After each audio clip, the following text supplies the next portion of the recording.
With its last batch of MacBook Pros, Apple gave its more demanding fans pretty much everything they wanted. A complete redesign that featured, bigger and better screens, more ports, and tons of speed. And as usual, Apple is following that up with a more straightforward upgrade. Now we're just getting the M2 Pro and M2 Max chips in the same basic design as before. These new MacBook Pros also have a few new features like 8K video output and Wi-Fi 6E support, but I really think it's that extra speed that's going to be really tempting to Apple's more creative users. After Apple completes a major redesign, it typically doesn't change things very quickly, unless it's a major disaster like that trash can Mac Pro. So it wasn't a huge surprise when this year's MacBook Pros look pretty much the same as what we got in 2021. This new MacBook Pro 14 still has a gorgeous 14.2-inch Liquid Retina XDR display with ProMotion support and a prominent notch up top housing a 1080p webcam. It also has all the ports you'd actually want in addition to MagSafe power. There are 3 Thunderbolt 4 USB-C ports, HDMI, a headphone jack, and a full-size SD card slot. The overall shape of the computer also remains the same. It's just, flat with slightly rounded edges, which overall is just an evolution of what we've been seeing on the MacBook Pro for maybe the past decade or so. Under the hood though, that's where the MacBook Pro 14-inch has really been upgraded. It can be equipped with Apple's new M2 Pro chip, which offers up to a 12-core CPU and 19-core GPU, or the M2 Max, which squeezes in a 12-core CPU and up to a 38-core GPU.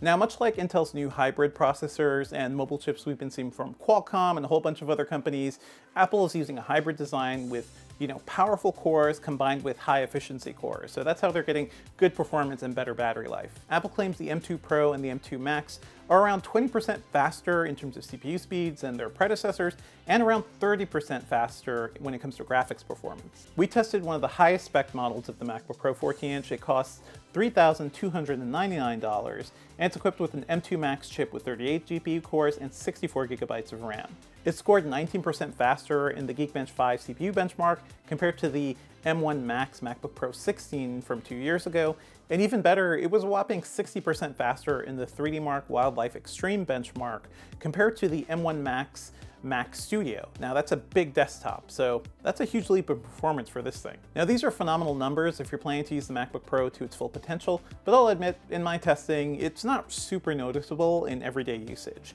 Now that's not really a problem here. I think it's a testament to how much Apple got right last time, but it really does make it clear that this is not an immediate upgrade for most people if you bought one of those previous MacBook Pros. And unlike PCs, it's not like you're going to be gaming too much with these computers either.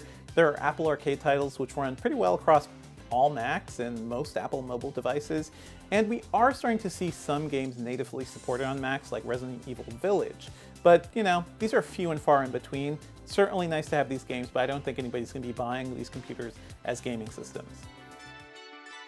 Now, if you're among the folks dealing with high-end video editing or 3D encoding all day, it may be another story. When I transcoded a 1-minute long 4K clip using Handbrake on this computer, it took me about 31 seconds.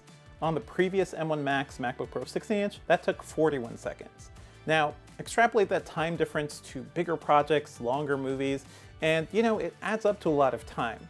And if you're somebody who's working on the clock and you just need to clear through a lot of jobs, you're going to want the fastest machine possible. Now, if you're also somebody who's doing creative work and you're still holding on to an Intel MacBook Pro, this is definitely the time to upgrade. You're going to notice a night and day difference in performance. Aside from being a good performer, the 14-inch MacBook Pro is also just a delight to use.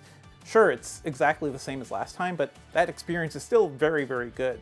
The Retina display screen is beautiful and bright. It has mini LED backlights. It makes it really easy to use outside in direct sunlight. And the ProMotion settings, which gives you really fast refresh rates, makes everything look super smooth. Now, you're not going to really see this in this video, but from my perspective, when I'm scrolling through documents and web pages, stuff I'm doing every day, it just looks so much smoother and it's easier on my eyes, and that's something I really appreciate. The 6-speaker sound system on this computer is also still fantastic. It's better than pretty much any PC speaker system I've heard, and the microphone array is pretty good too. It's not, like having a USB condenser mic attached to your computer, but it sounds good for what it is. Certainly, it's going to be great for video chats, and if you're recording audio, which we've done a few audio recordings just using these mics, it sounds pretty good. The MacBook Pro's keyboard and trackpad remain pretty solid too, though you know what, I wish Apple had explored some ways to bring in a little more key depth onto these computers. I know it takes Apple a while to do any changes like this. We lived with those butterfly keyboards for way too long, but we're seeing some really nice key depth from Microsoft's laptops, and if they can do it, I'm pretty sure Apple can figure it out too. The trackpad is also large and smooth and accurate, and really that's everything I want. I'm also really happy to see that Apple isn't trying to experiment with the whole invisible trackpad thing, which we saw on the Dell XPS 13 Plus. I kind of hated that when it came to usability. It's really nice to be able to tell where the trackpad is and where your wrist pad is. One nice upgrade this time around is battery life. On the last 14-inch MacBook Pro, I lasted around 12.5 hours on our typical battery test. On this computer, I got 15 hours and 10 minutes. Either way, you're going to have, enough juice to last you through a workday, but the more the better. Now you may see Apple talking about 22 hours of battery life from these computers. Take note that they're really only referring to the 16-inch MacBook Pro, which is bigger and can have a bigger battery, obviously. Just like last time, the 14-inch MacBook Pro starts at $1999, a huge leap up from the $1299 13-inch model. I'm still a bit baffled by that MacBook Pro though. Most mainstream shoppers would still be better off with the revamped M2 MacBook Air, while power users might as well bump up to this more powerful 14-inch model. If you're aiming for something bigger, the 16-inch MacBook Pro starts at $2499, and new gear means that old models will go on sale pretty soon, certainly throughout this year. So if you've been eyeing one of these new MacBook Pros and you don't want to pay full price, keep an eye out for those older models. The M1 Pro and M1 Max are still very good chips, so if your livelihood isn't dependent on having the fastest possible computer at this minute, you could probably save a big chunk of money by getting an older version. So you may be wondering why Apple just dropped the news about these computers without much fanfare, without an event or anything. I think it makes sense. It is just a spec upgrade. They plopped in new chips and that's that.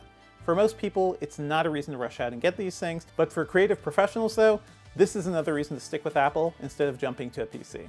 Stay tuned to Engadget.com for more of our laptop reviews and certainly all of our Apple device testing. If you dug this video, be sure to like and subscribe.